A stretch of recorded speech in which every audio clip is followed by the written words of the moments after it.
Good morning बच्चों।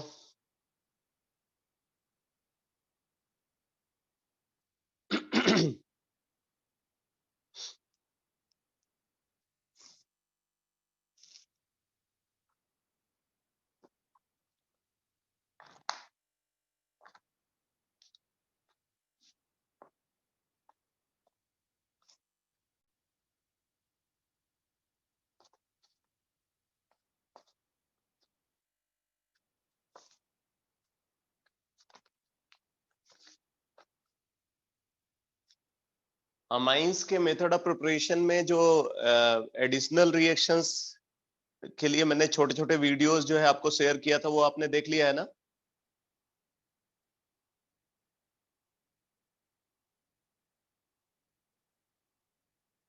मैंने 3 video share किए थे। एक लगभग 10 मिनट का था, 11 मिनट का, और एक जो है 12 मिनट का, और एक 35 मिनट का। आपने तीनों वीडियोस देख लिए?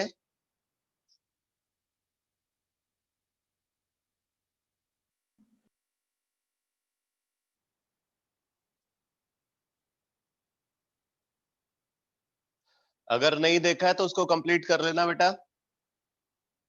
और अब मैं स्टार्ट करने जा रहा हूं केमिकल प्रॉपर्टीज ऑफ अमाइंस। ठीक है, chemical properties of amines.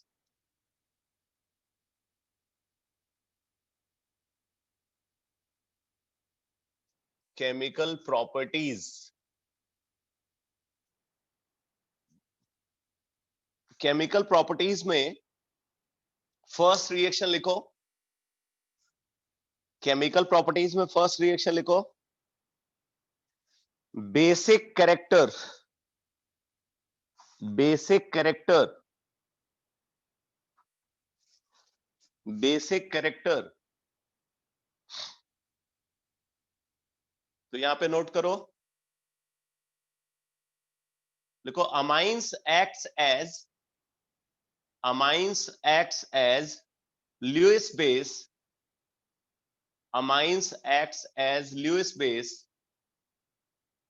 as well as Bronsted base. Amines acts as Lewis base as well as Bronsted base when reacts with Lewis acid, when reacts with Lewis acid, when reacts with Lewis acid और protonic acids. Protonic acid यानी कि Brønsted acid भी बोल सकते हो, Lewis acids और protonic acid जिनको हम ब्रॉन्स्टेड एसिड भी बोलते हैं। तो जैसे देखो, अगर अमाइन को HCl से रिएक्ट करा रहे हैं तो ये HCl से रिएक्ट करके एमीनियम क्लोराइड का फॉर्मेशन कर लेगा। एमीनियम क्लोराइड, ठीक है। अमाइन HCl से रिएक्ट करके एमीनियम क्लोराइड का फॉर्मेशन करेगा। यहां पे ये जो नाइट्रोजन के पास लोन पेयर है, इस लोन पेयर के थ्रू ये HCl से हाइड्रोजन रिमूव कर लेगा। इसी तरीके से अगर अमाइन को H2SO4 से रिएक्ट कराएं, ठीक है, अगर इसको H2SO4 से रिएक्ट कराते हैं तो H2SO4 से रिएक्ट करके ये एमीनियम सल्फेट का फॉर्मेशन करता है। एमीनियम सल्फेट इसका फॉर्मेशन करेगा।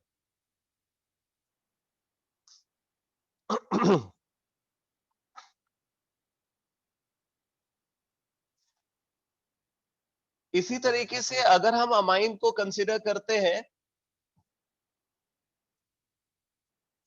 अगर अमाइन को मान लो ऑरिक क्लोराइड है और उसके साथ HCl, amine, Auric chloride and HCl। अब देखो इसमें क्या होगा, ये जो अमाइन है ये HCl से हाइड्रोजन ले लेगा। अमाइन HCl से हाइड्रोजन ले लेगा तो एमीनियम आयन बन जाएगा, और ये क्लोराइड आयन जो यहाँ पे है वो AuCl3 से अटैच होकर के AuCl4 नेगेटिव बनाएगा। तो मतलब कॉम्प्लेक्स फॉर्मेशन होगा। तो यहाँ पे फॉर्म हो जाएगा RNH3 positive, RNH3 positive AuCl4 negative, RNH3 positive AuCl4 negative. तो आप इसको बोल सकते हो alkyl aminium chloroaurate, alkyl aminium chloroaurate. ठीक है। इसी तरीके से अगर मान लो अमाइन को कंसीडर किया जाता है, PtCl4 है, PtCl4 एंड HCl, तो यहां पे 2 अमाइन 2 HCl, तो बन जाएगा RNH3 twice positive PtCl6 2 negative, RNH3 twice positive PtCl6 2 negative. ठीक है। तो इस तरीके से अमाइन को अगर कंसीडर करें तो ये प्रोटॉनिक एसिड से भी रिएक्ट कर सकता है और उसके साथ साथ ये कॉम्प्लेक्स फॉर्मेशन में भी इन्वॉल्व हो सकता है। ठीक है। अब देखो कुछ और रिएक्शन मैं आपको बता रहा हूं। इसी तरीके से अमाइन जो है वो वाटर से रिएक्ट कर जाता है, तो आप नोट करो reaction with water, reaction with water, reaction with water.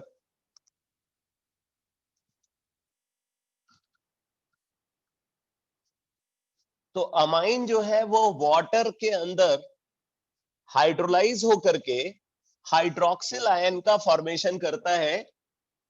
वैसे यहाँ पे हाइड्रोक्सिल आयन का कंसंट्रेशन कम प्रोड्यूस होता है, इसीलिए हम बोलते हैं amine is a weak base. ठीक है। तो ये वाटर के अंदर वाटर के साथ कंबाइन करता है और वाटर की हाइड्रोलिसिस करा देता है, मतलब H पॉजिटिव और OH नेगेटिव यहाँ पे अलग होगा, H पॉजिटिव इसके साथ जुड़ जाएगा, तो इससे बन जाता है अमोनियम हाइड्रोक्साइड, अमोनियम हाइड्रोक्साइड का फॉर्मेशन होता है। ठीक है। अमोनियम हाइड्रोक्साइड का फॉर्मेशन होता है और ये पुअरली डिसोसिएटेड होगा और सॉल्यूशन में ये लो हाइड्रोक्सिल आयन कंसंट्रेशन मेंटेन करता है, इसीलिए हम इसको वीक बेस बोलते हैं।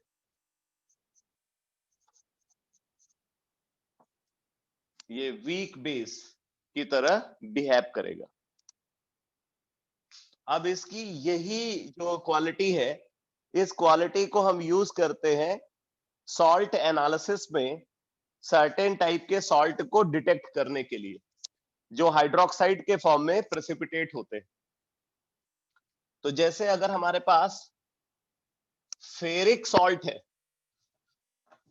फेरिक सॉल्ट, ठीक है, एक्वस अमाइन के अंदर जो है अगर फेरिक सॉल्ट के अंदर अगर एक्वस अमाइन को ऐड किया जाए तो देखो क्या होगा, फेरिक क्लोराइड है और यहां से हाइड्रोक्सिल आयन प्रोड्यूस हो रहा है। तो ये हाइड्रोक्सिल आयन, ठीक है, ये हाइड्रोक्सिल आयन को यूज करेगा और उसके साथ इसका प्रेसिपिटेशन हो जाता है, FeOH थ्राइस प्रेसिपिटेट आउट होता है प्लस क्लोराइड आयन। ये क्लोराइड आयन आप बोल सकते हो ये अमोनियम, ये जो एमीनियम आयन है उसके साथ कंबाइन कर जाएगा, एमीनियम क्लोराइड बना लेगा। अब यहाँ पे जो प्रेसिपिटेट फॉर्म होता है, इस प्रेसिपिटेट का कलर अगर देखे तो ये ब्राउन प्रेसिपिटेट होता है, ब्राउन प्रेसिपिटेट। इसी तरीके से अगर एल्युमिनियम क्लोराइड है तो उसके साथ ये कंबाइन करके एल्युमिनियम हाइड्रोक्साइड का व्हाइट पीपीटी प्रोड्यूस करता है।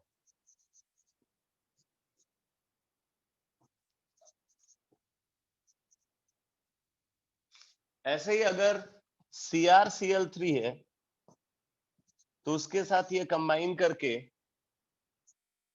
CrOH थ्राइस का ग्रीन प्रेसिपिटेट प्रोड्यूस करेगा।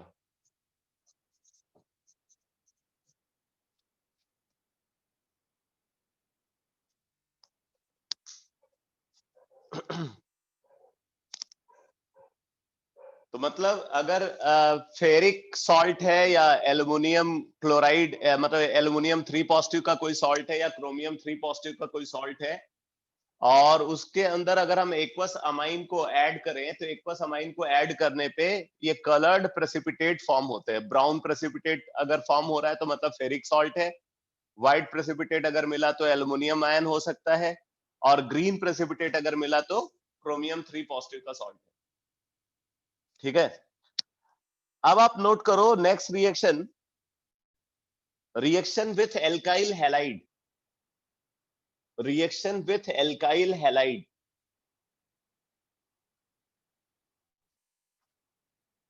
Reaction with alkyl halide.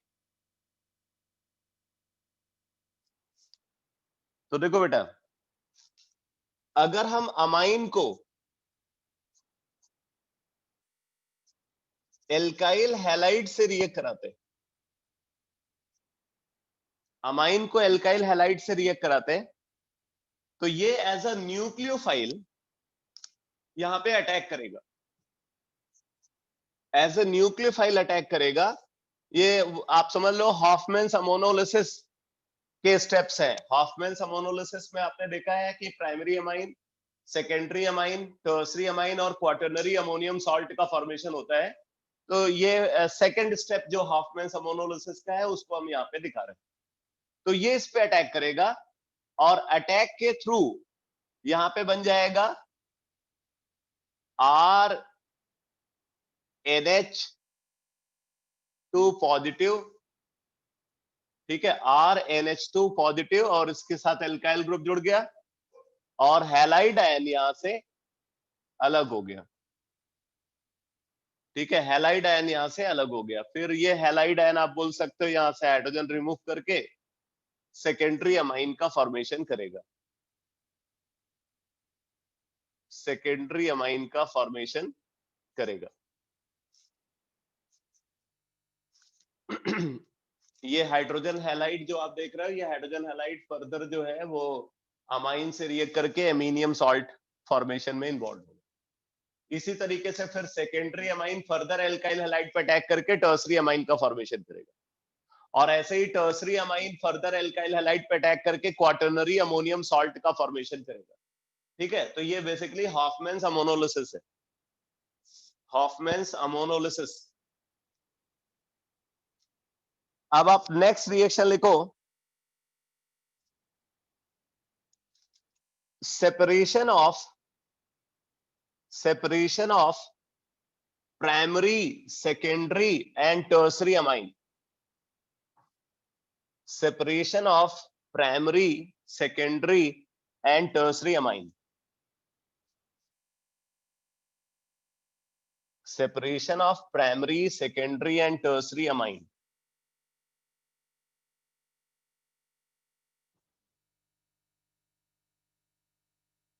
ये बड़ा इंपॉर्टेंट डिस्कशन है बेटा। प्राइमरी, सेकेंडरी और टर्सरी अमाइन को हम कैसे सेपरेट करेंगे, कैसे डिस्टिंग्विश करेंगे, बहुत ही इंपॉर्टेंट इंफॉर्मेशन है। तो अब जैसे देखो, अगर हम हॉफमैन्स अमोनोलिसिस कराते या सबातियर मेथड को परफॉर्म करते, तो आपने देखा है कि दोनों ही प्रोसेसेस में primary amine, secondary amine, tertiary amine और सवातियर मेथड में तो नहीं बनता है quaternary ammonium salt, but Hoffmann's ammonolysis में क्वाटरनरी अमोनियम सॉल्ट का फॉर्मेशन भी होता है। अब हमें इनको सेपरेट करना है, तो सेपरेट करने के लिए एक फिक्स्ड प्रोसीजर को, एक फिक्स्ड मेथड को ऑप्ट करते हैं। मैं उसी को डिस्कस करने जा रहा हूं, तो आप नोट कर लो, लिखो, during Hoffmann's ammonolysis, during Hoffmann's ammonolysis mixture of, during Hoffman's ammonolysis mixture of primary, secondary, during Hoffman's ammonolysis mixture of primary, secondary tertiary amine, primary, secondary, tertiary amine, and quaternary ammonium salt is produced. And quaternary ammonium salt is produced. This mixture is first treated. This mixture is first treated with hydrogen iodide. This mixture is first distilled with hydrogen iodide. This mixture is first distilled with hydrogen iodide, followed by boiling with alkali, followed by boiling with alkali, followed by boiling with alkali. From where? From where? Primary, secondary, and tertiary amine. From where primary, secondary, and tertiary amine are distilled over. From where primary, secondary, and tertiary amine are distilled over. From where primary, secondary, and tertiary amine are distilled over, leaving behind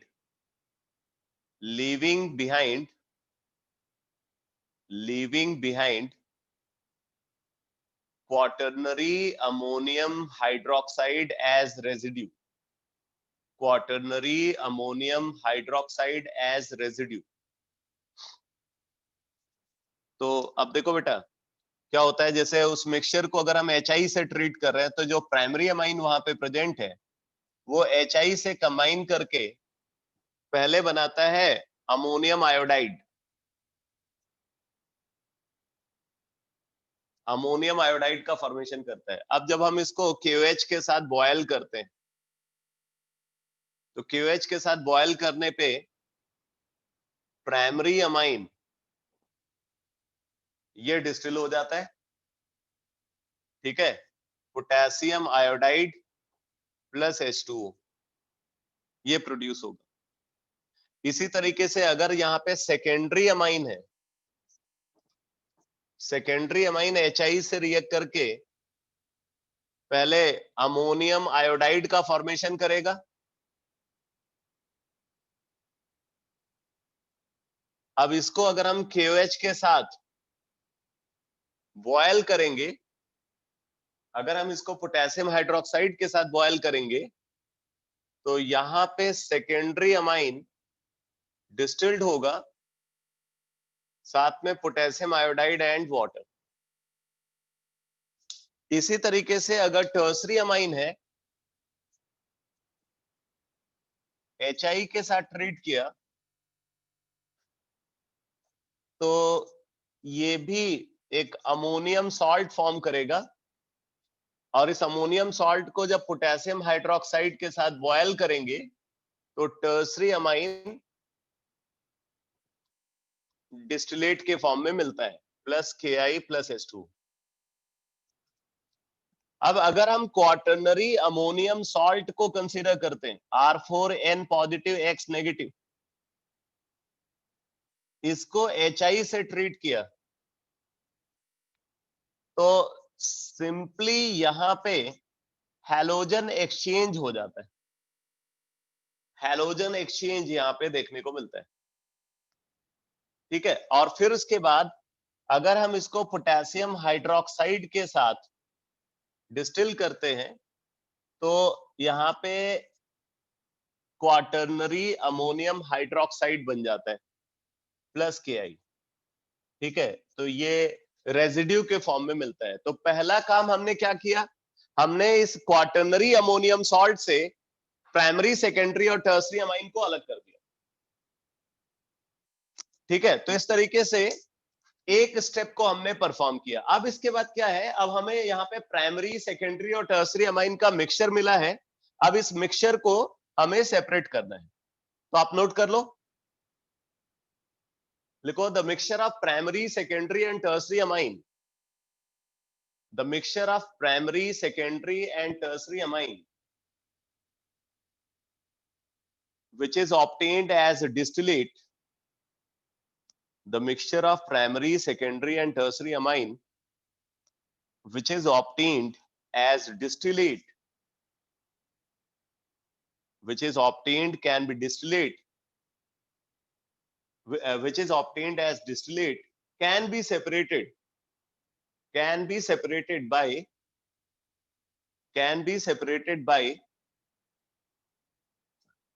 any one of the following, can be separated by any one of the following three methods, any one of the following three methods,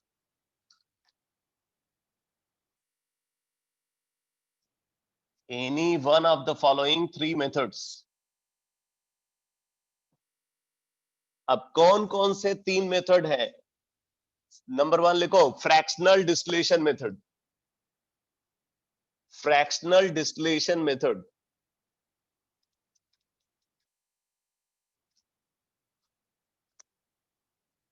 fractional distillation method. अब इसमें लिखो since primary, secondary and tertiary amine, since primary, secondary and tertiary amine differ widely, since primary, secondary and tertiary amine differ widely in terms of their boiling point, since primary, secondary and tertiary amine differ widely in terms of their boiling point, therefore they can be separated by fractional distillation method. Therefore they can be separated by fractional distillation method.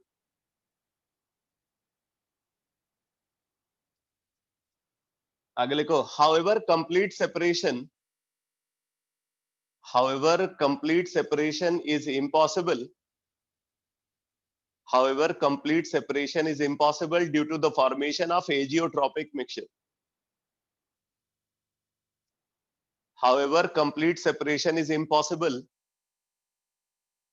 due to the formation of azeotropic mixture.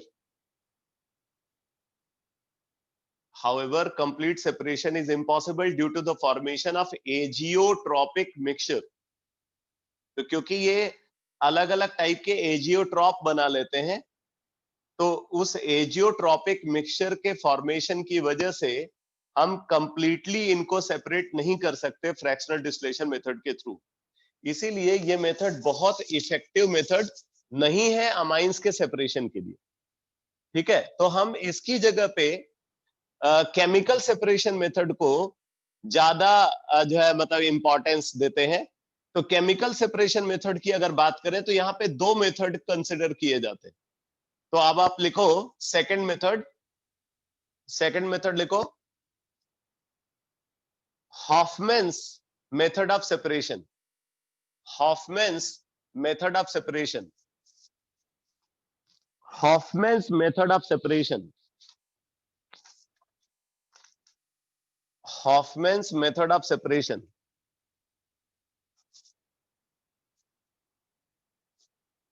लिखो, in this method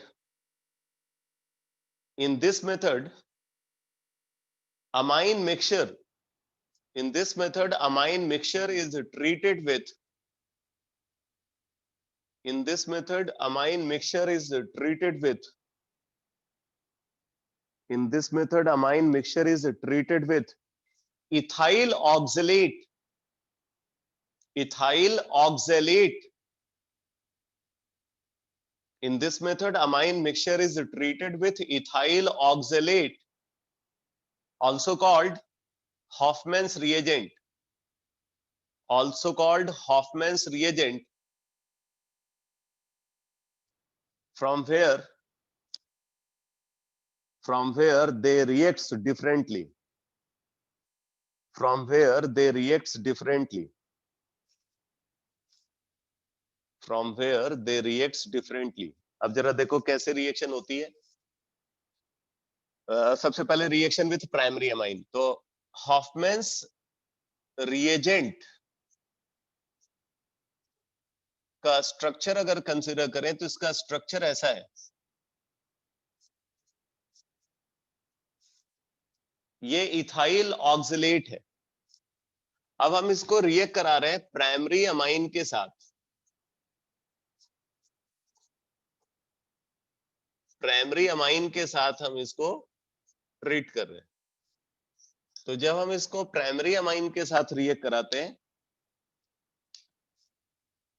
तो इस तरीके से reaction proceed करती है।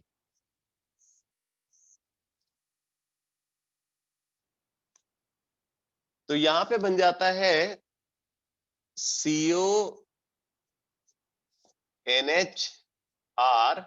CONHR plus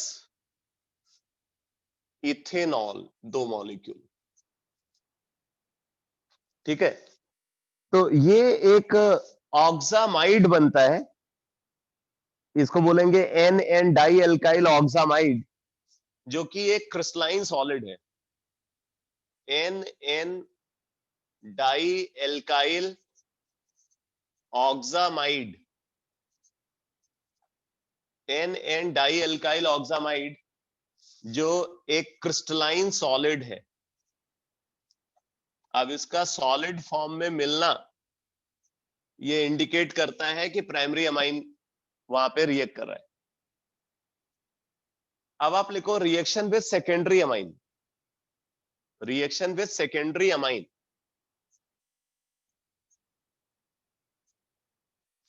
अब जरा देखो सेकेंडरी अमाइन के साथ रिएक्शन कैसे होती है।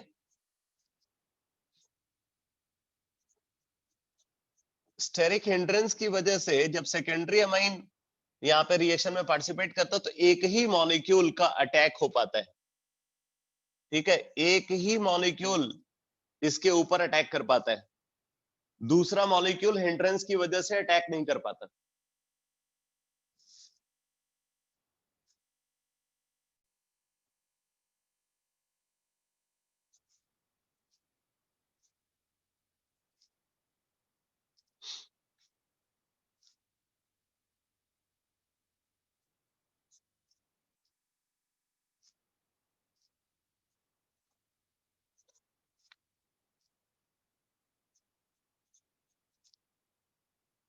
ये प्रोडक्ट फॉर्म होता है, इसको बोलते हैं NN dialkyl oxamic ester, NN dialkyl oxamic ester, NN dialkyl oxamic ester जो कि हाई बॉइलिंग लिक्विड है। हाई बॉइलिंग लिक्विड मतलब liquid with high boiling point, high boiling liquid है। अब ध्यान देना, it is a crystalline solid और ये क्या है, ये एक हाई बॉइलिंग लिक्विड है। तो इस प्रोडक्ट का लिक्विड फॉर्म में एग्जिस्ट करना और इस प्रोडक्ट का सॉलिड फॉर्म में एग्जिस्ट करना ये इंडिकेट करता है कि यहां पे प्राइमरी अमाइन है और यहां पे सेकेंडरी अमाइन।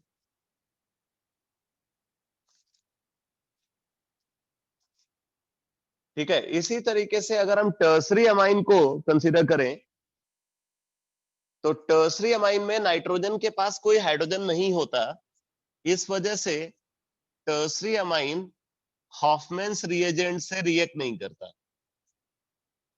अगर हम टर्सरी अमाइन के साथ इसको कंसीडर करें तो कोई रिएक्शन ऑब्जर्व नहीं होती, नो रिएक्शन।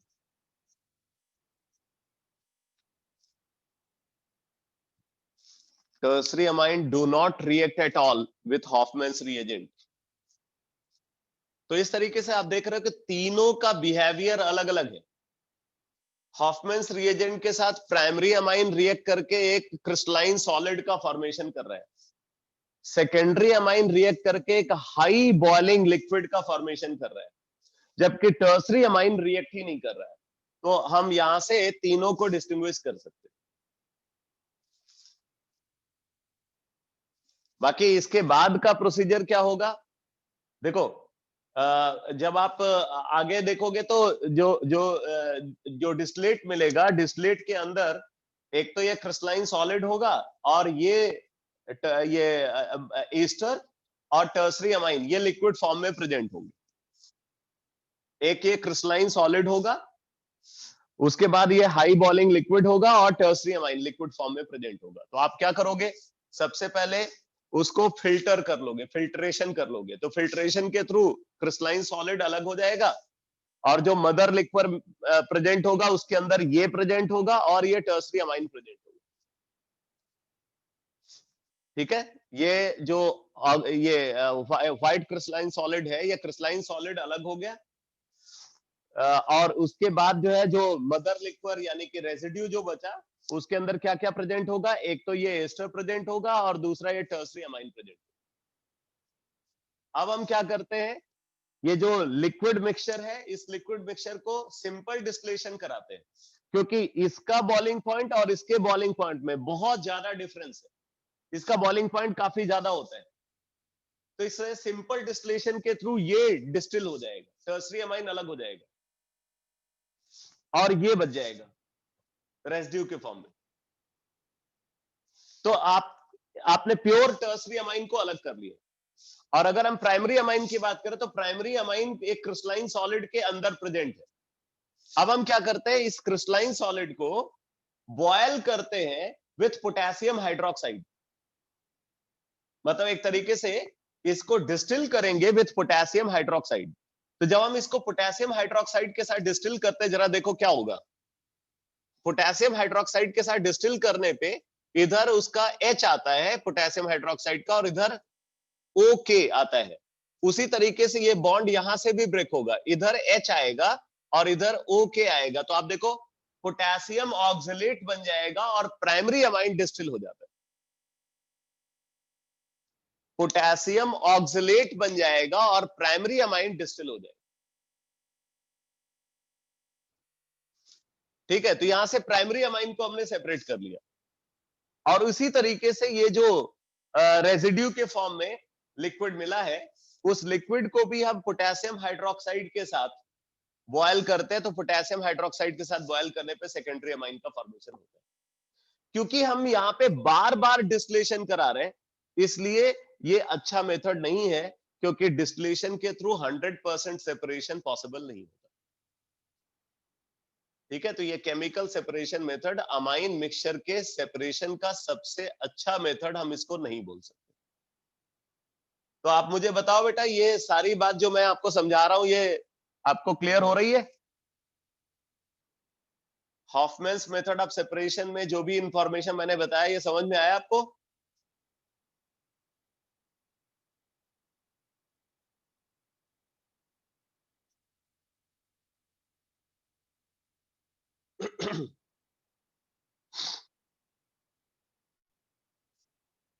ठीक है, सबसे पहले हमने क्या किया, जो अमाइन मिक्सचर हमें मिला है उस अमाइन मिक्सचर को हम हॉफमैन्स रिएजेंट यानी कि ये भी याद रखना, ये भी पूछा जाता है, हॉफमैन्स रिएजेंट यानी कि उसको हम डाईइथाइल ऑक्सलेट के साथ ट्रीट करते हैं।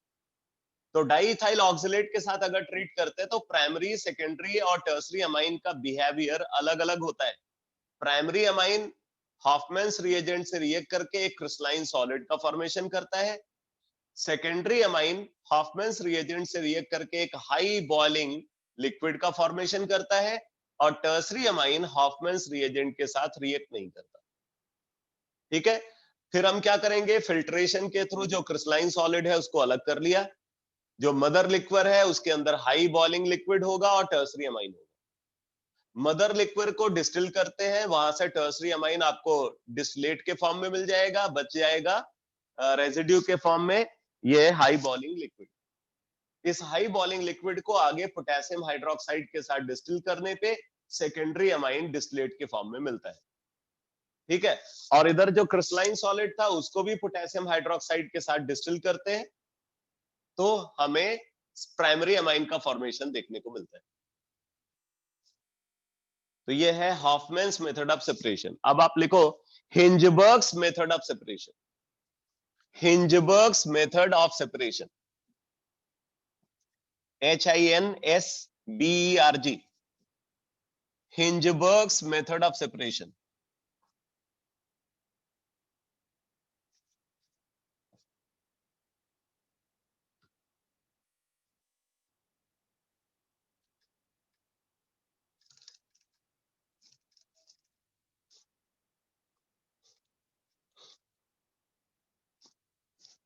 तो इसमें लिखो, व्हेन मिक्सचर ऑफ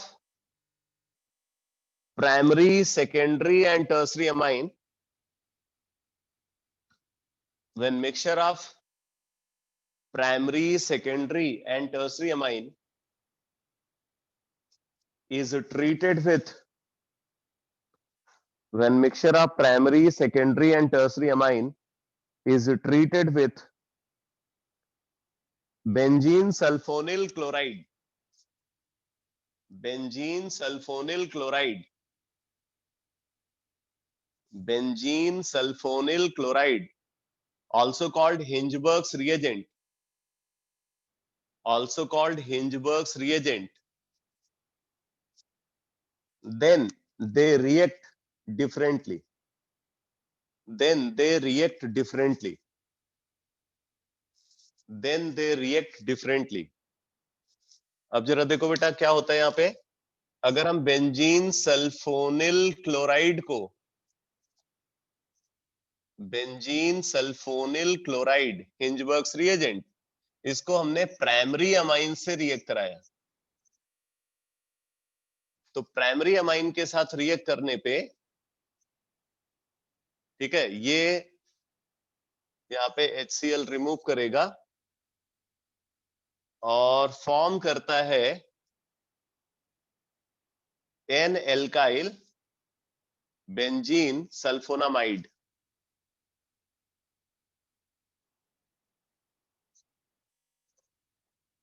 इसका फॉर्मेशन होगा एन एल्काइल बेंजीन सल्फोनामाइड। ये क्रिस्टलाइन सॉलिड है, क्रिस्टलाइन सॉलिड,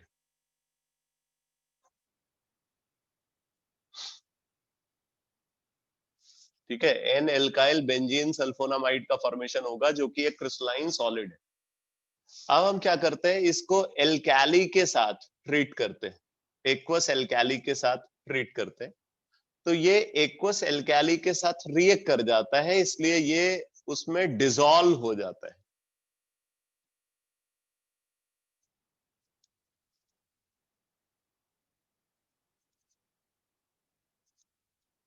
ठीक है, तो क्योंकि ये रिएक्ट कर रहा है इसलिए हम बोलेंगे कि ये सॉल्युबल है, तो सॉल्युबल इन एक्वस एल्काली।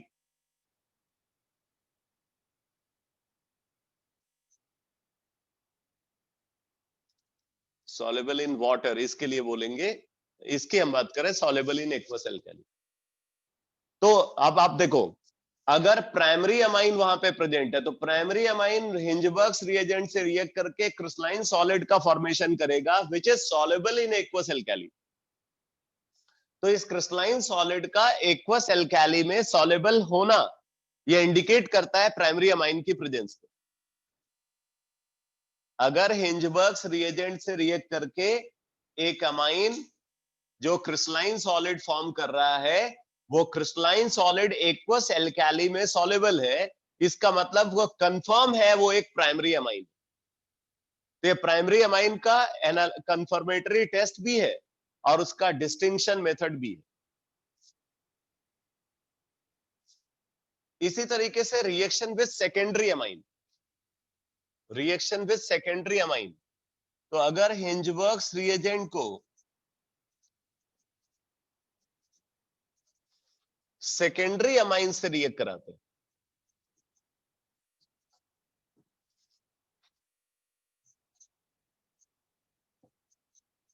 तो यहां पे HCl रिमूव होगा और इससे फॉर्म होता है n n n N die alkyl benzene sulfonamide, n N die alkyl benzene sulfonamide, ये भी एक क्रिस्टलाइन सॉलिड है।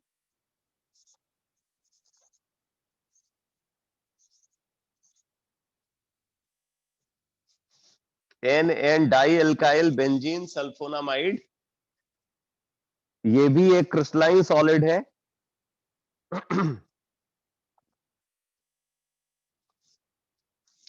और ये पोटेशियम हाइड्रोक्साइड के साथ रिएक्ट नहीं करता, नो रिएक्शन।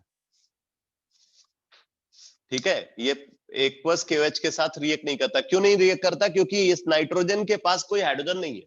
इसमें आप देख रहे हो नाइट्रोजन के पास हाइड्रोजन है, ये हाइड्रोजन सफिशिएंटली एसिडिक है, इसीलिए ये बेस से रिएक्ट कर रहा है। यहां पे हाइड्रोजन नहीं है, इसलिए बेस से रिएक्ट नहीं करेगा। ठीक है, तो सेकेंडरी अमाइन बी हिंजबर्ग्स रिएजेंट से रिएक्ट करके क्रिस्टलाइन सॉलिड का फॉर्मेशन करता है, बट वो क्रिस्टलाइन सॉलिड एक्वस एल्काली में सॉलेबल नहीं है, इनसॉलेबल इन एक्वस एल्काली। जबकि इसके बारे में क्या बोल रहा है? Soluble in aqueous alkali. अब आप देखो टर्सरी अमाइन के साथ क्या होगा।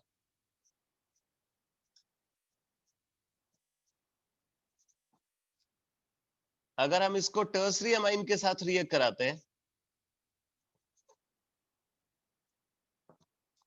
क्योंकि इसके पास हाइड्रोजन नहीं है, इसलिए यहां पे कोई रिएक्शन नहीं होगी, नो रिएक्शन।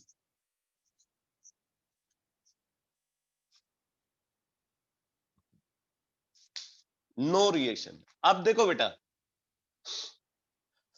ये अमाइंस के सेपरेशन का बेस्ट मेथड है।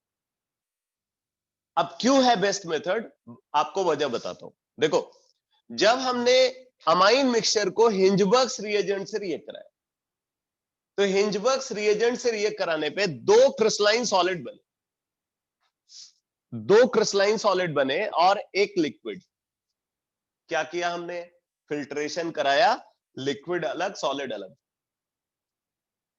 ठीक है, मतलब ये अलग हो गया और ये अलग। अब इसके बाद हमने क्या किया, ये जो सॉलिड मिक्सचर है, उस सॉलिड मिक्सचर को एक्वस एल्काली के अंदर ऐड किया। एक्वस एल्काली के अंदर जब हम ऐड करेंगे तो ये तो डिसॉल्व हो जाएगा, बट ये डिसॉल्व नहीं होगा। तो क्या हुआ, फिर से हमने फिल्ट्रेशन करा दिया एक्वस एल्काली के अंदर, इनको ऐड करके हमने क्या किया, फिल्ट्रेशन कर लिया। तो फिल्ट्रेशन से ये अलग हो गया और ये डिसॉल्व हो गया। अब इसके बाद ये जो फिल्ट्रेट मिला है, इस फिल्ट्रेट को डिस्टिल करते हैं एक्वस एल्काली के साथ। तो जब हम एक्वस एल्काली के साथ डिस्टिल करते हैं तो प्योर सेकेंडरी अमाइन मिल जाता है। यहां से प्योर सेकेंडरी अमाइन का फॉर्मेशन होगा। तो प्योर सेकेंडरी अमाइन हमें मिल गया, प्योर टर्सरी अमाइन पहले ही मिल चुका है। अब बच गया ये। ठीक है, अब ये सॉल्युबल फॉर्म में प्रेजेंट है। पहला काम हमने क्या किया, एसिड ऐड किया उसके अंदर। एसिड ऐड करेंगे तो क्या होगा, ये इसमें कन्वर्ट हो जाएगा। इसमें कन्वर्ट होगा मतलब क्रिस्टलाइन सॉलिड को हमने अलग कर लिया और फिर उसको एक्वस एल्काली के साथ डिस्टिल करके प्योर प्राइमरी अमाइन प्रोड्यूस कर लेते हैं। इसीलिए ये अमाइंस के सेपरेशन का बेस्ट मेथड है। तो आप इस बात को नोट कर लो।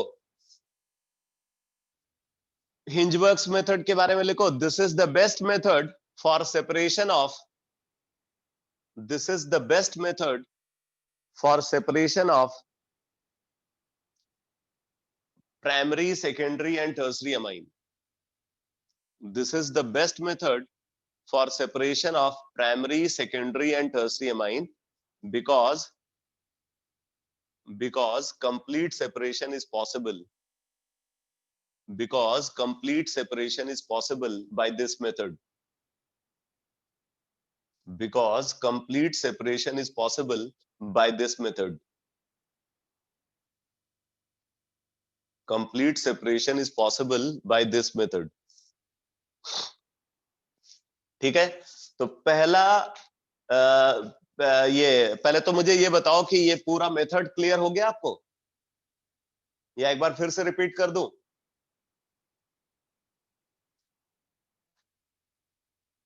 ये सेपरेशन मेथड समझ में आ गया या फिर से रिपीट करूं?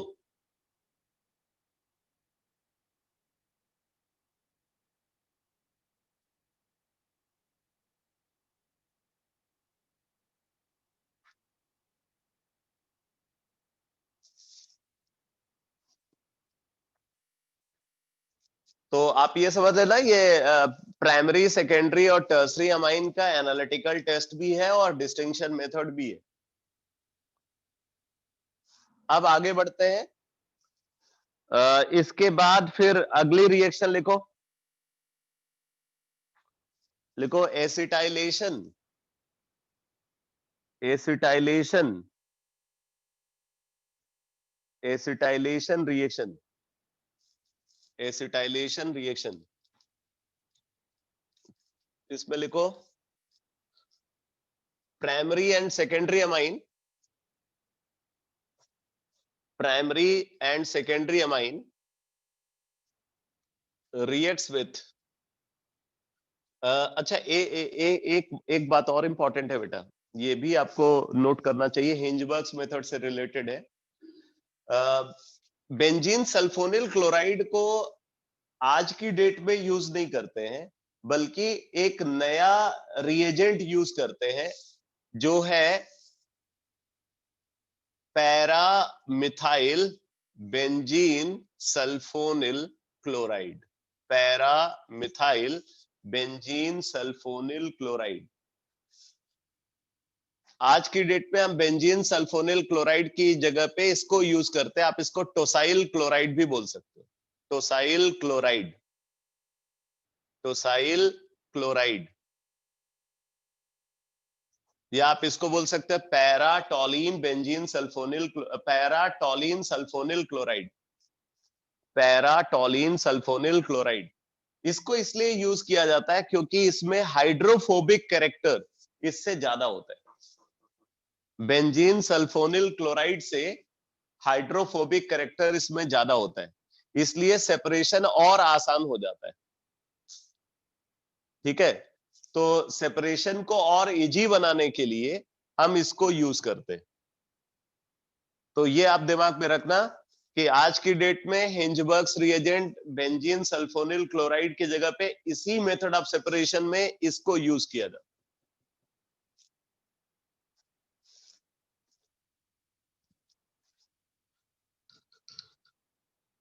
बट हिंजबर्ग्स रिएजेंट हम बेंजीन सल्फोनिल क्लोराइड को बोलते हैं।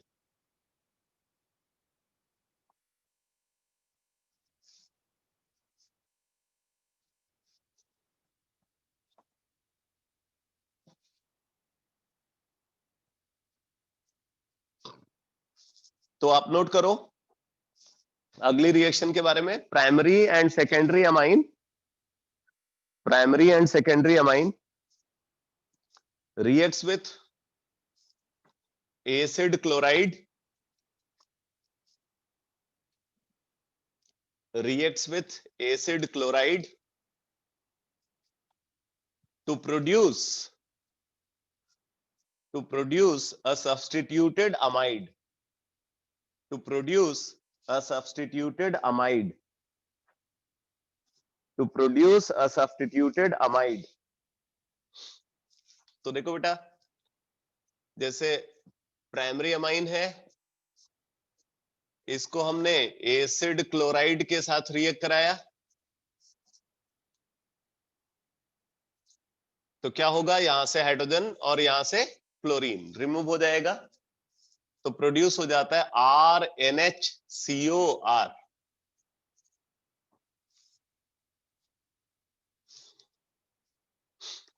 ठीक है, एन एल्काइल अमाइड का फॉर्मेशन होता है।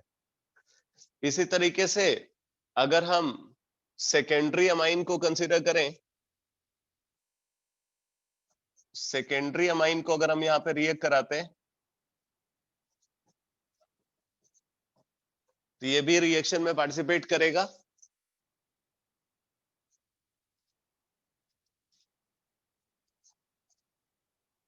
और ये प्रोडक्ट बन जाएगा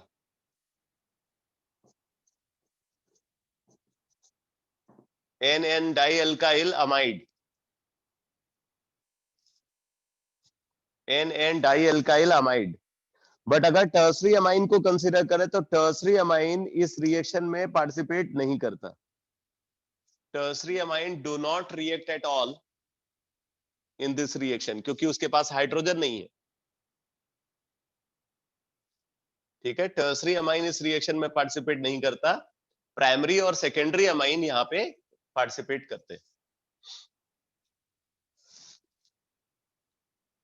इसी तरीके से नेक्स्ट रिएक्शन लिखो, benzoylation of amine, benzoylation of amine,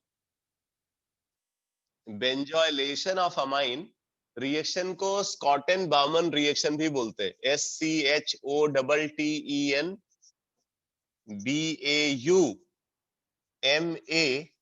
BAUMANN, स्कॉटन Bowman reaction, पहले भी बताया हुआ इसके बारे में।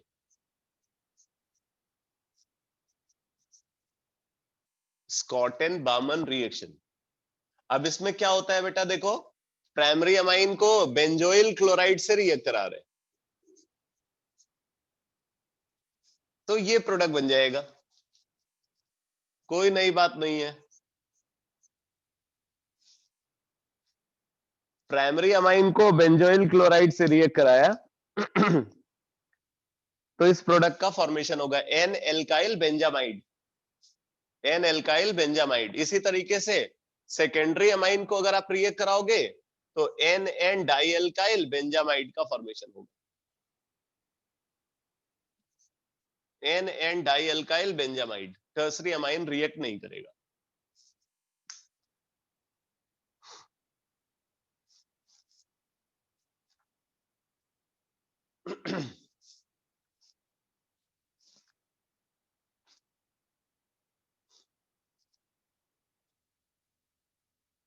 नेक्स्ट रिएक्शन लिखो, next reaction acidic nature, acidic nature,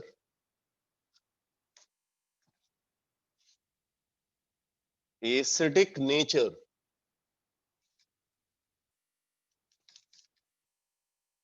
तो यहां पे लिख लो primary and secondary amine, primary and secondary amine,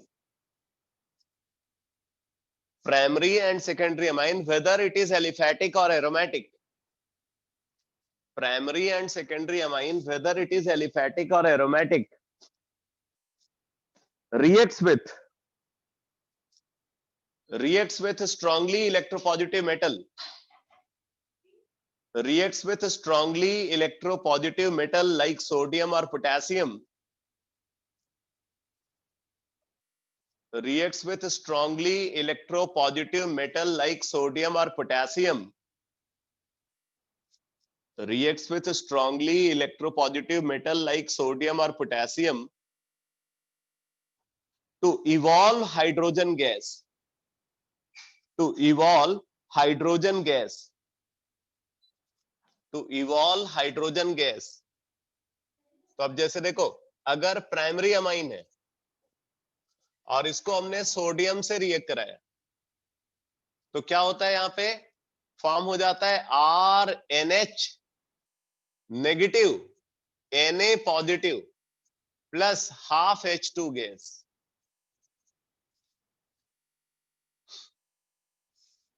इसी तरीके से अगर सेकेंडरी अमाइन है, सोडियम से रिएक्ट कराया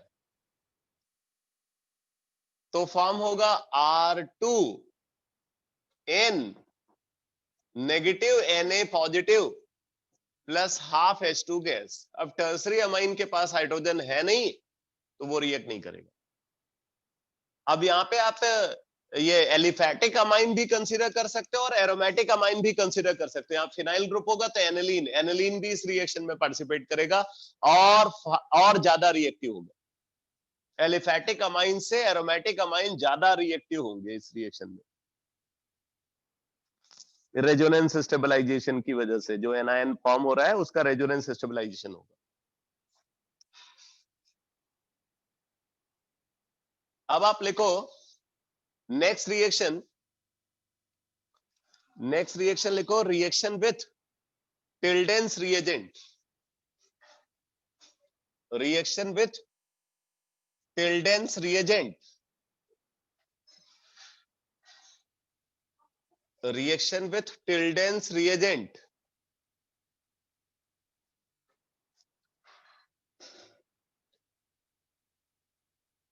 रिएक्शन विथ टिल्डेंस रिएजेंट, तो यहां पे लिखो बेटा aliphatic primary amine, aliphatic primary amine reacts with, aliphatic primary amine reacts with nitrosyl chloride, aliphatic primary amine reacts with nitrosyl chloride, bracket में लिख लेना Tilden's reagent, aliphatic primary amine reacts with nitrosyl chloride, इसी को Tilden's reagent बोलते हैं। To produce alkyl chloride, to produce alkyl chloride, to produce alkyl chloride. और अगर हम इस रिएक्शन को देखें तो ये डाईएजोटाइजेशन वाले पैटर्न पे ही प्रोसीड करती है रिएक्शन। तो यहां पे आप देखो बेटा प्राइमरी अमाइन है हमारे पास, इसको हमने रिएक्ट कराया है टिल्डेंस रिएजेंट के साथ NOCl, ये टिल्डेंस रिएजेंट है।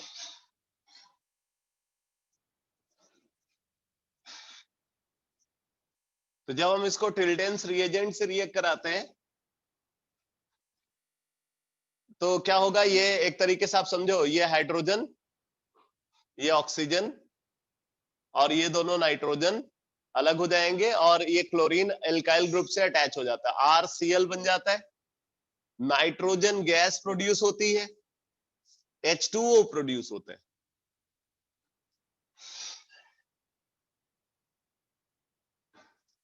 तो इस तरीके से रिएक्शन होती है। वैसे यहां पे पहले डाइजोनियम सॉल्ट बनेगा तब रिएक्शन होगी, ये तो एक सिंप्लीफाइड मेथड है इसको समझने का।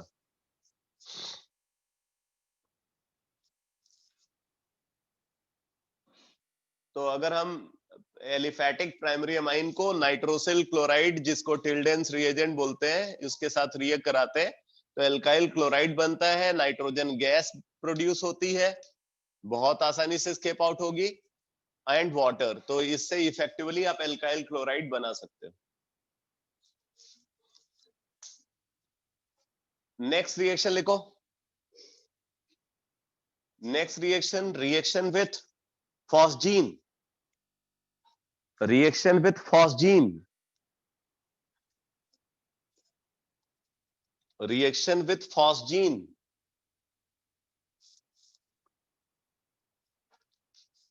देखो बेटा फॉस्जीन के साथ कैसे रिएक्शन होती है, इसका डिटेल लिख लो। When primary amine, when primary amine is treated with phosgene, when primary amine is treated with phosgene, then alkyl isocyanate, then alkyl isocyanate is obtained. When primary amine is treated with phosgene, then alkyl isocyanate is obtained. देखो यहां पे primary amine है और इसको react करा रहे हैं phosgene के साथ,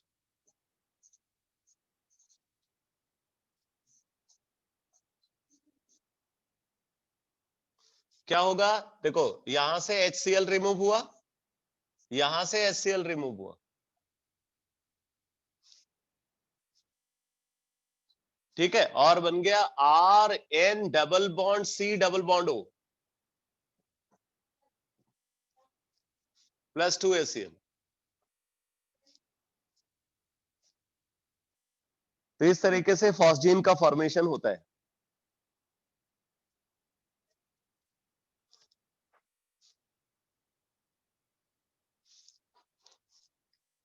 नेक्स्ट रिएक्शन लिखो बेटा, reaction with halogen,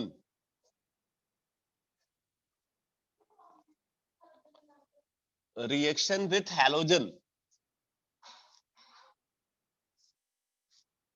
reaction with halogen,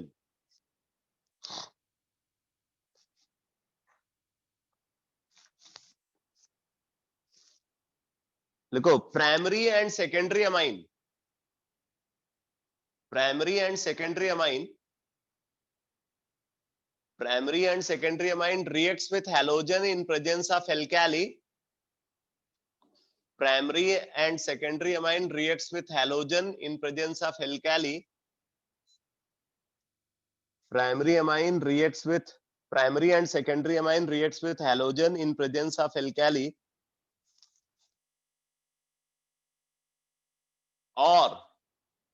or with metal hypohalite, or with metal hypohalite, metal hypohalite to produce n halogenated, to produce n halogenated amine, to produce n halogenated amine, n halogenated amine। अगर हम primary amine को consider कर रहे हैं, इसको हमने halogen के साथ एल्कैली की प्रेजेंस में ट्रीट किया, और आप इसको ऐसे भी बोल सकते हो NaOX के साथ ट्रीट किया, NaOX के साथ ट्रीट किया, तो क्या होता है, ये हैलोजन यहां से हाइड्रोजन रिप्लेस करता है, जैसे आपने हेलोफॉर्म टेस्ट में देखा, हॉफमैन ब्रोमाइड सिंथेसिस में देखा, उसी पैटर्न पे रिएक्शन प्रोसीड करती है। तो यहाँ पे पहले एक हाइड्रोजन हैलोजन से रिप्लेस हो जाएगा, अगर हमने इसको फिर से रिएक्ट कराया हैलोजन और एल्कैली के साथ या सोडियम हाइपोहैलाइड के साथ, तो दूसरा हाइड्रोजन भी हैलोजन से रिप्लेस हो जाएगा,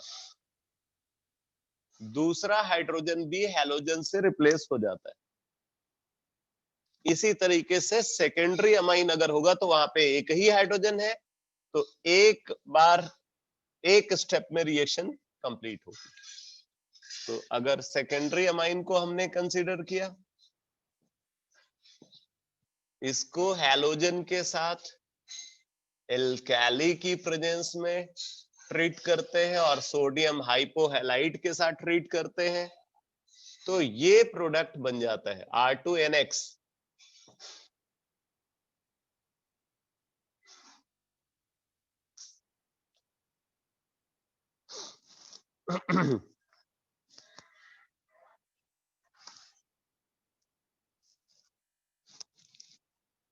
नेक्स्ट रिएक्शन लिखो, reaction with carbonyl compound, reaction with carbonyl compound,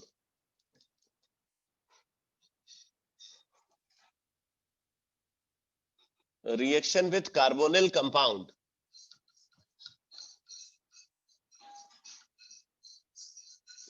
तो आप नोट करो,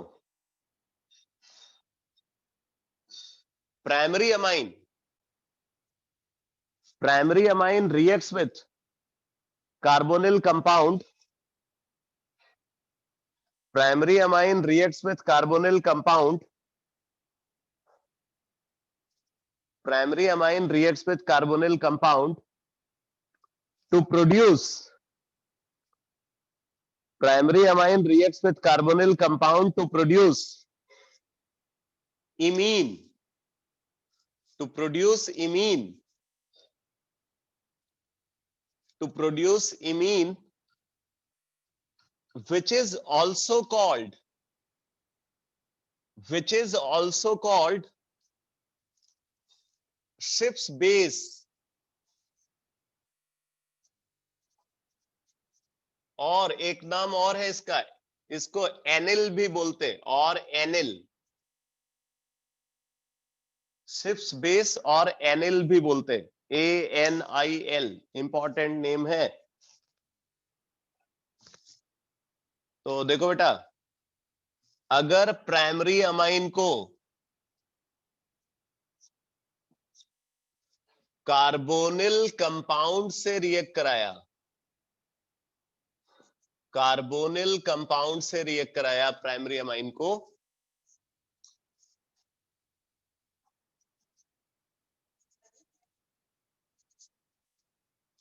तो H2O रिमूव हो जाएगा यहां पे, तो बनेगा RN double bond C plus H2O। ये है शिफ्ट बेस और इसी को एनिल भी बोलते हैं। कंडेंसेशन रिएक्शन है।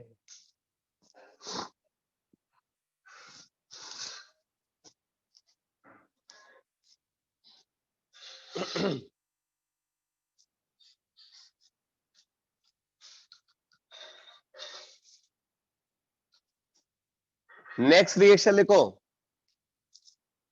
मैनिच रिएक्शन, MANNICH, मैनिच रिएक्शन।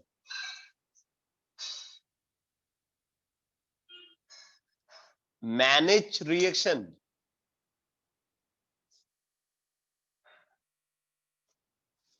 इसका डिटेल लिखो बेटा। when primary amine is treated with formaldehyde, when primary amine is treated with formaldehyde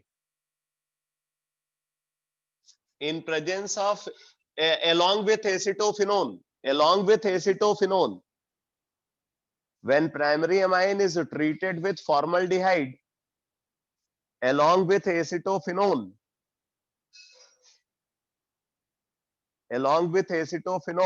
then Mannich base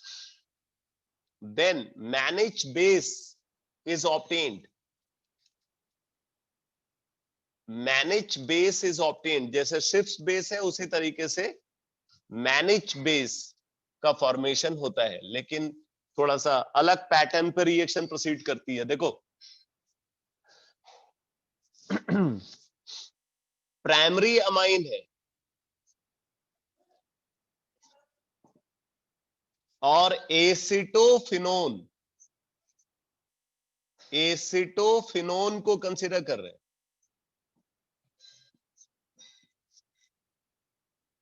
acetophenone primary amine और एसिटोफिनोन है, और इसके साथ हमने कंसीडर किया फॉर्मल्डिहाइड।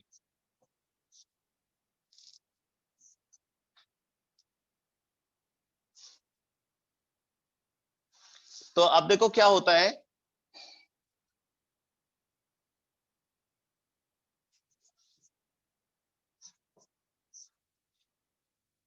ये हाइड्रोजन और ये ऑक्सीजन रिमूव हो जाता है बेटा। एक हाइड्रोजन यहां से प्राइमरी अमाइन से, एक हाइड्रोजन एसिटोफिनोन से, और एक ये ऑक्सीजन फॉर्मल्डिहाइड वाला, तो ये रिमूव हो गया H2O के फॉर्म में। और क्या बन गया यहां से, RNH CH2 CO C6H5।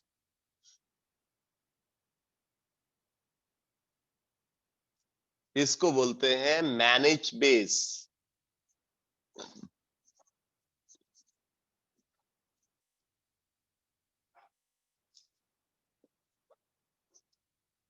H2O तो पहले लिखा हुआ। तो ये रिएक्शन मैनिच रिएक्शन बोली जाती है।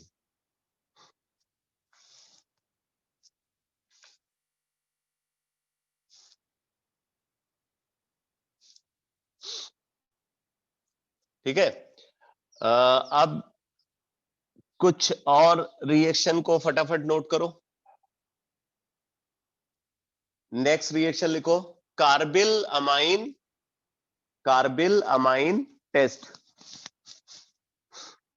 Carbyl amine test. तो इसमें नोट करो, देखो when primary amine whether it is aliphatic और एरोमेटिक,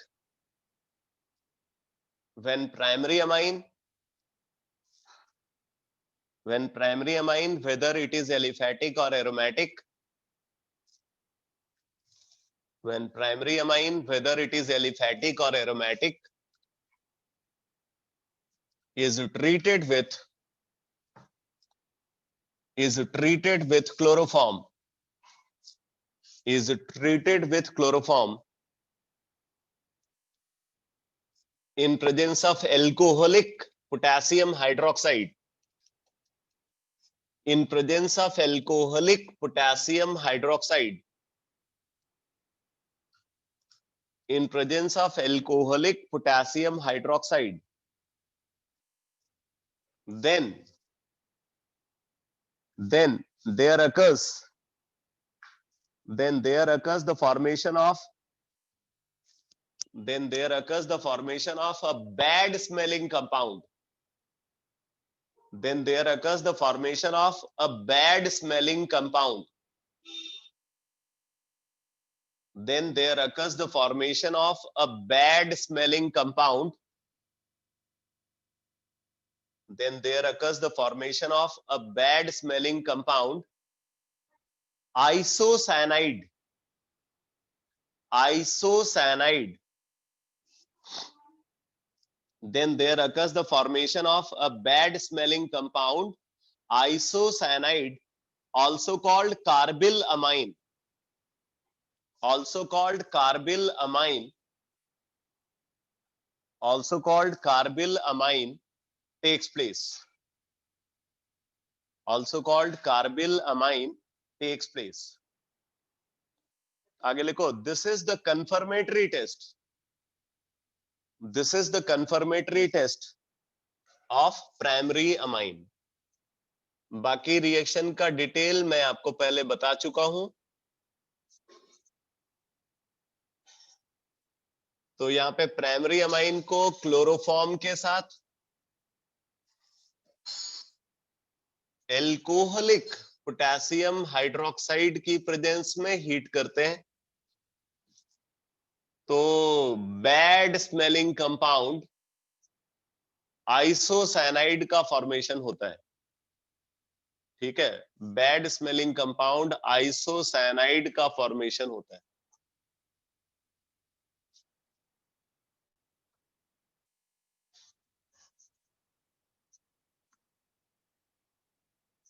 इसी को कार्बिल अमाइन भी बोलते हैं.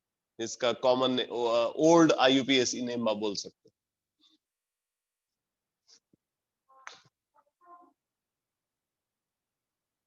ठीक है, रिएक्शन कार्बीन इंटरमीडिएट के फॉर्मेशन के थ्रू प्रोसीड करती है.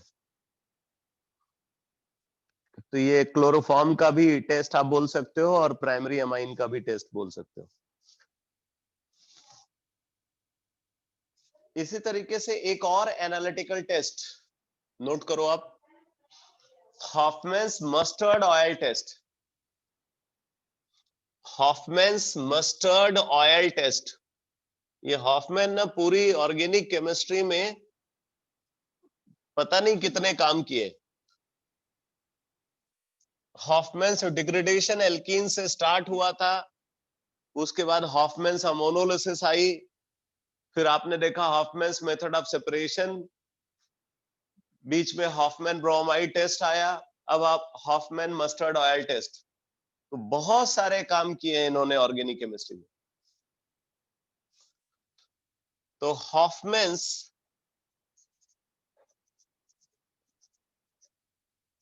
Mustard oil test,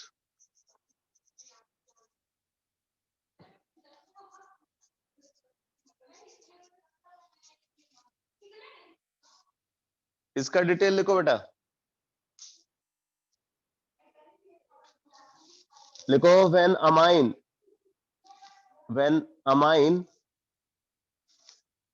is heated with carbon disulfide, when amine is heated with carbon disulfide and mercury chloride, when amine is heated with carbon disulfide and mercury chloride, then alkyl isothiocyanate, then alkyl isothiocyanate is formed, then alkyl isothiocyanate is formed. Then alkyl isothiocyanate is formed, which is yellow oily liquid, which is yellow oily liquid, which is yellow oily liquid, having mustard oil smell, having mustard oil smell. अब देखो ये yellow coloured oily liquid है और mustard oil जैसी इसकी smell होती है, लेकिन ये पॉइजनस होता है। एक बार तो देख करके लगेगा कि मस्टर्ड ऑयल ही है।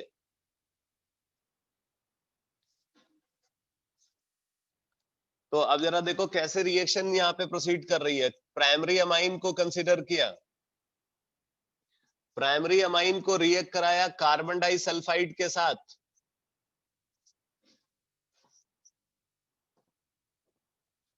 अब इसमें क्या होगा, ये एज अ न्यूक्लियोफाइल यहां अटैक करता है, इलेक्ट्रोमैग्नेटिक इफेक्ट ऑब्जर्व होगा, फिर नाइट्रोजन से, नाइट्रोजन पे प्रेजेंट दो हाइड्रोजन में से एक हाइड्रोजन सल्फर को ट्रांसफर हो जाएगा इंट्रामोलिक्यूलरली, तो यहां से फॉर्म हो जाता है RNHC double bond SH।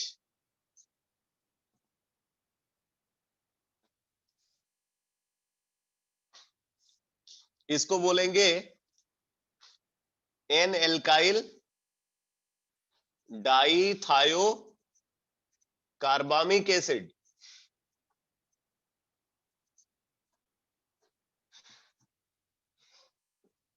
N alkyl dithiocarbamic acid. अब देखो क्या होता है, इसको हम मर्क्यूरिक क्लोराइड के साथ अगर हीट करते हैं, मर्क्यूरिक क्लोराइड के साथ हीट करने पे ये इस तरीके से डिकम्पोज हो जाता है, तो यहां से बन गया RN double bond C double bond S। ये है एल्काइल आइसोथायोसानेट,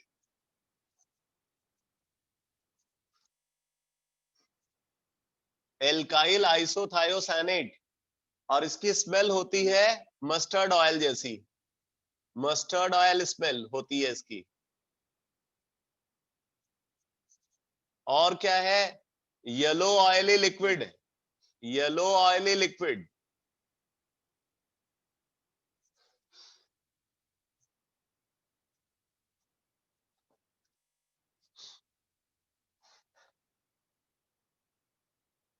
ठीक है, अब इसके साथ देखो क्या बन गया, इसके साथ बना है बेटा H2S हाइड्रोजन सल्फाइड।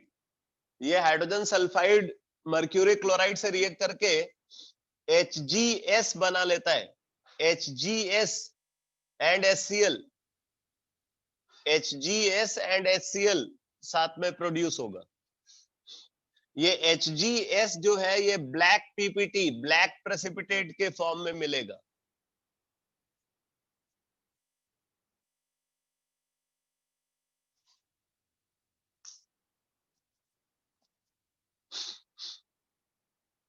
तो अगर आप प्राइमरी अमाइन से रिएक्ट कराओगे तब तो मस्टर्ड ऑयल स्मेल प्रोड्यूस होती है। अब बात आती है अगर हम यहीं पे सेकेंडरी अमाइन को कंसीडर करें तब क्या होगा।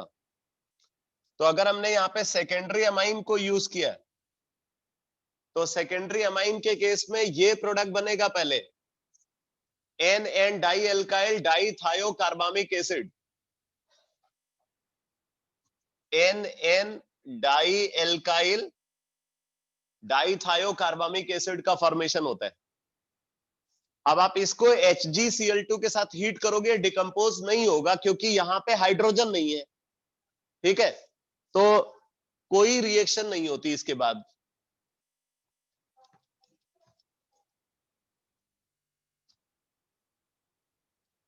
No reaction.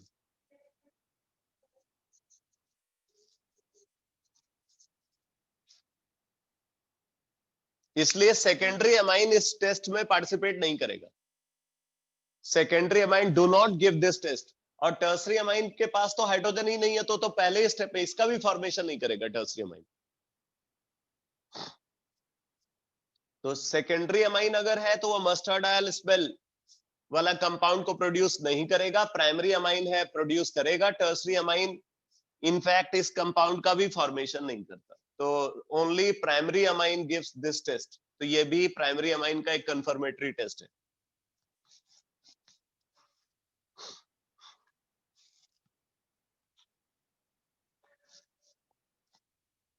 अब आप लिखो नेक्स्ट रिएक्शन। नेक्स्ट रिएक्शन लिखो, reaction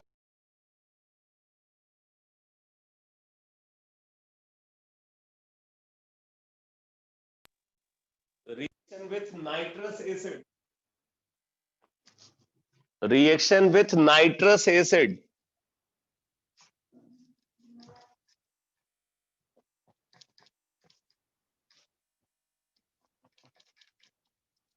reaction with nitrous acid, reaction with nitrous acid,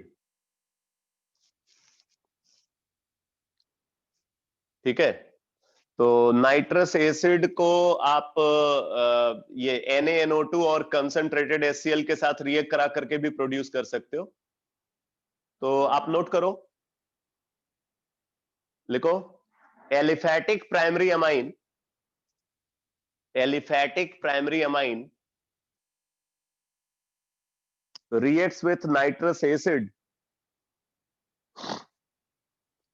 aliphatic primary amine reacts with nitrous acid to produce alcohol, to produce alcohol by the evolution of nitrogen gas, by the evolution of nitrogen gas, by the evolution of nitrogen gas.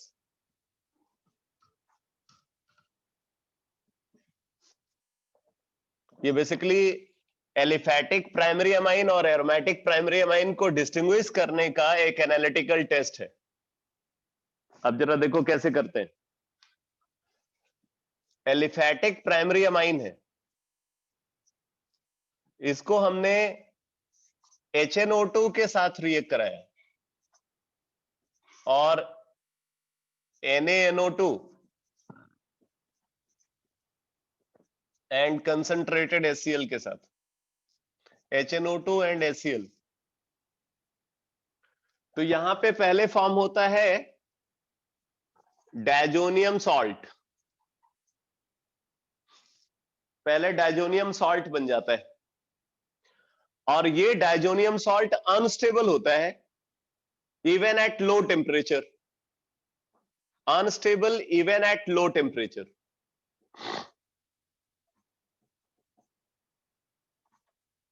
Unstable even at low temperature. उसके पीछे वजह ये होती है कि ये N2 positive बहुत अच्छा लिविंग ग्रुप है, एक्सीलेंट लिविंग ग्रुप है N2 पॉजिटिव, और यहां पे इस नाइट्रोजन गैस के रिमूव होने पे जो कार्बोकेटायन बन रहा है वो सफिशिएंटली स्टेबल है, इसीलिए ये अनस्टेबल होता है। तो इसलिए क्या होता है, ये वाटर से रिएक्ट करके, वाटर जो कि एज अ सॉल्वेंट प्रेजेंट है उससे रिएक्ट करके ये एल्कोहल बना लेता है इमीडिएटली और नाइट्रोजन गैस प्रोड्यूस होती है।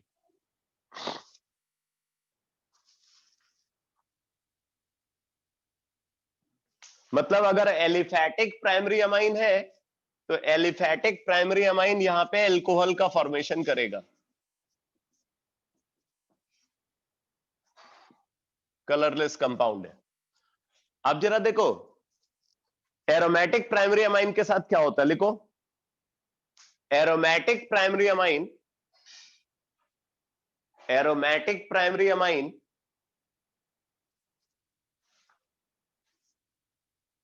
taken in excess, aromatic primary amine taken in excess when treated with,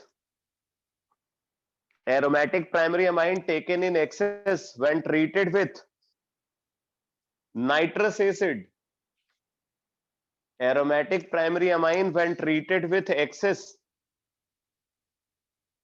aromatic primary amine taken in excess when treated with nitrous acid when treated with nitrous acid, then when treated with nitrous acid, then the formation of then then the formation of yellow colored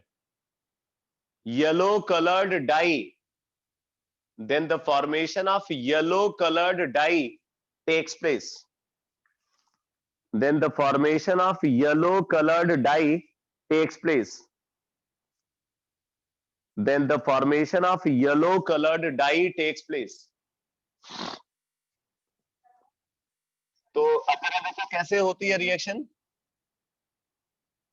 aniline को हमने consider किया, aniline को HNO2 और HCl के साथ, ठीक है, और NaNO2 प्लस कंसंट्रेटेड HCl के साथ लो टेम्परेचर पे ट्रीट करते हैं 0 to 5 डिग्री सेंटीग्रेड. तो यहां पे बन जाता है benzene diazonium chloride. Benzene diazonium chloride का फॉर्मेशन होता है और ये कंपाउंड स्टेबल है at low temperature, stable at low temperature.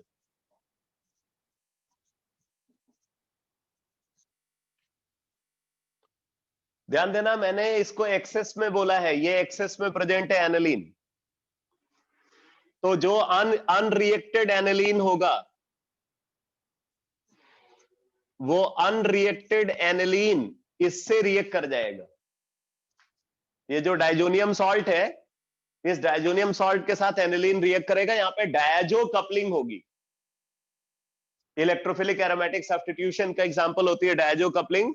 तो HCl रिमूव होता है और ये प्रोडक्ट प्रोड्यूस हो जाता है.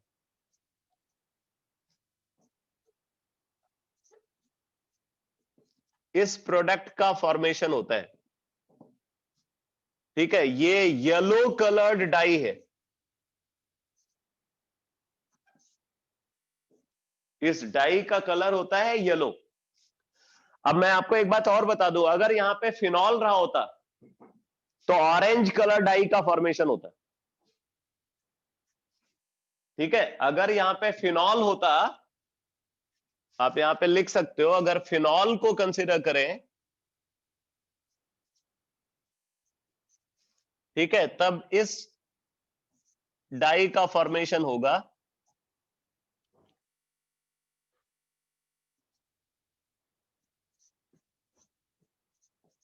ये ऑरेंज कलर्ड होता है. और अगर यहां पे बीटा नैप्थॉल होता, बीटा नैप्थॉल,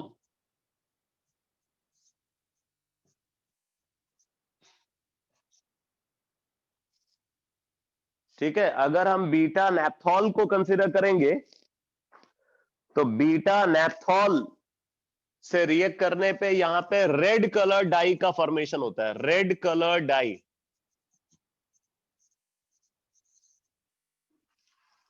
तो ये कलर याद रखना है आपको. ऑरेंज, ये येलो कलर डाई अगर है, मतलब ये एनिलीन, डायजोनियम सॉल्ट एनिलीन से रिएक्ट कर रहा है. ऑरेंज कलर डाई है तो डायजोनियम सॉल्ट फिनॉल से रिएक्ट कर रहा है.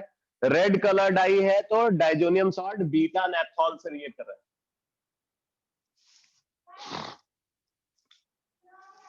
तो आप क्या देख रहे हो कि अगर एलिफेटिक प्राइमरी अमाइन है, फिर तो कलरलेस कंपाउंड एल्कोहल का फॉर्मेशन हो रहा है. लेकिन अगर एरोमेटिक प्राइमरी अमाइन है तो क्या बन रहा है, येलो कलर डाई का फॉर्मेशन हो रहा है. तो इस तरीके से आप एलिफेटिक और एरोमेटिक अमाइन को, प्राइमरी अमाइन को डिस्टिंग्विश कर सकते हो, ठीक है. Reaction is used for the distinction of aliphatic and aromatic primary amine. Reaction is used for the distinction of aliphatic and aromatic primary amine.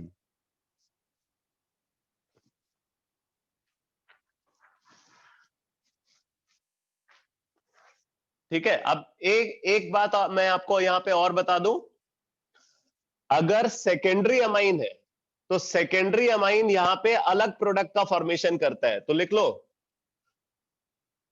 लिखो secondary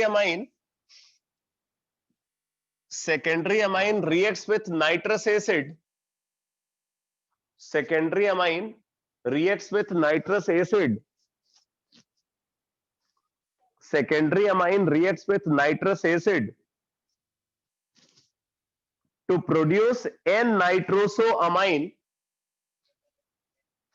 to produce N-nitrosoamine, which is yellow oily liquid, which is yellow oily liquid, which is yellow oily liquid, and can participate in Lieberman's nitroso test, and can participate in Lieberman's nitroso test. Phenol के लिए बताया था लीबरमैन्स nitroso test. तो अब देखो यहां पे secondary amine कोई भी हो सकता है, मैं लिख देता हूं यहां पे, ये एलिफैटिक या एरोमेटिक दोनों हो सकता है, एलिफैटिक और एरोमेटिक, कोई प्रॉब्लम नहीं।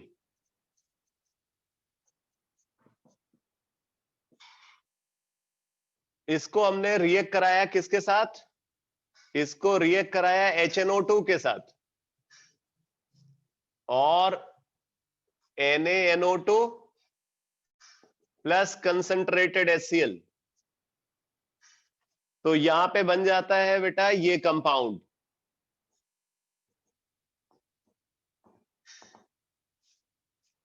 ये है N nitroso N dialkyl amine, N dialkyl amine,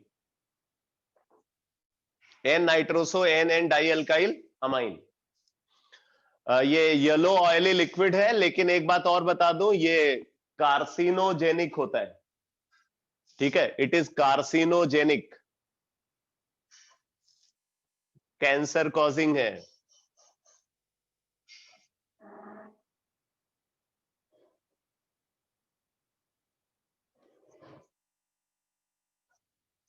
carcinogenic होता है।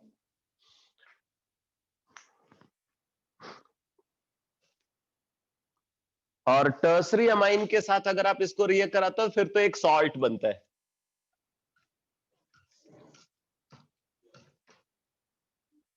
अगर इसको टर्सरी अमाइन से रिएक्ट कराते हैं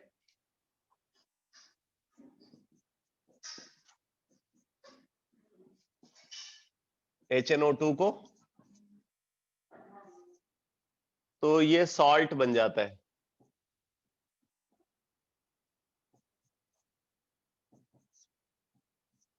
ये नाइट्राइट सॉल्ट,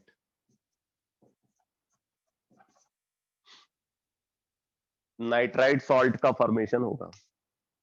तो इस तरीके से आप देखो तो आप तीनों को, प्राइमरी, सेकेंडरी और टर्सरी अमाइन को आप डिस्टिंग्विश भी कर सकते हो, और इनफैक्ट इस रिएक्शन को आप एलिफैटिक और एरोमेटिक प्राइमरी अमाइन को डिस्टिंग्विश करने के लिए भी यूज कर सकते हो। तो बेसिकली अमाइंस के केस में ये एनालिटिकल टेस्ट बहुत इंपॉर्टेंट है। तो एनालिटिकल टेस्ट मैंने अमाइंस के सारे बता दिए हैं, ठीक है। इसके बाद मैं फटाफट जरा 2 मिनट लगेगा, आपको ब्रीफ कर देता हूं। एनसीईआरटी में देखो, बस 2 मिनट लगेगा बेटा।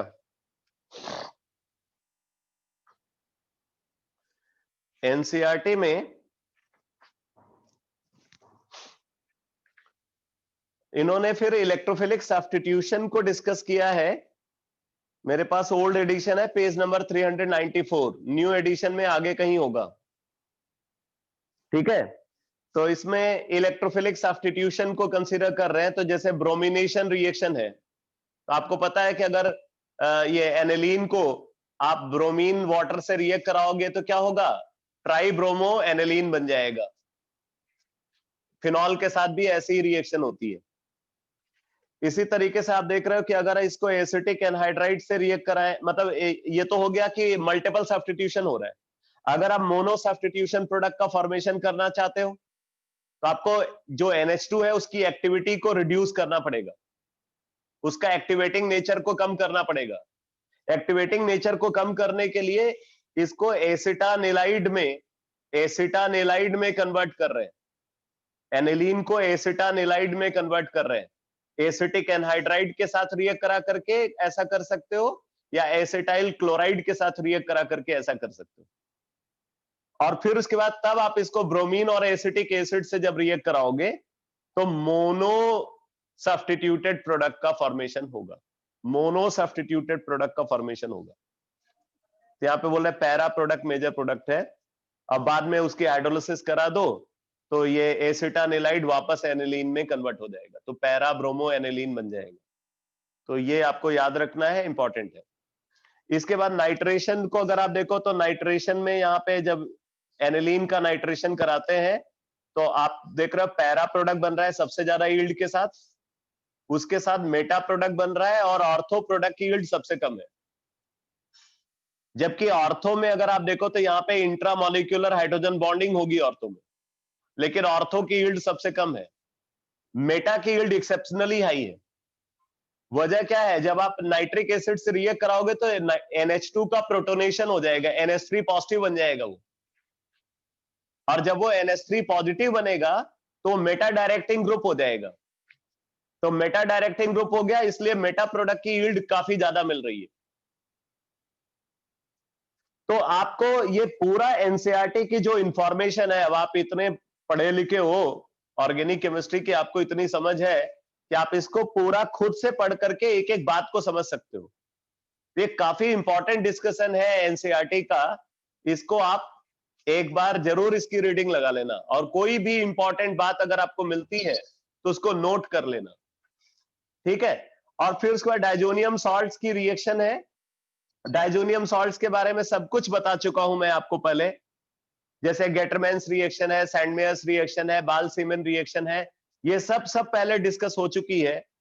तो वही सारा डिस्कशन यहाँ पे रिपीट हो रहा है। अभी डायजो कपलिंग वाला कॉन्सेप्ट था, तो डायजो कपलिंग का कॉन्सेप्ट यहाँ पे मैंने अभी जस्ट बताया आपको, तो आप इसको खुद से पढ़ जाओ, ठीक है। अब मेरा काम फिनिश हो चुका है इस चैप्टर में। कल की क्लास से मैं स्टार्ट करूंगा, ठीक है, कल की क्लास से मैं स्टार्ट करूंगा बायोमोलिक्यूल्स, ठीक है बेटा। तो अमाइंस का डिस्कशन फिनिश है, कल से स्टार्ट करेंगे बायोमोलिक्यूल्स। ओके बेटा।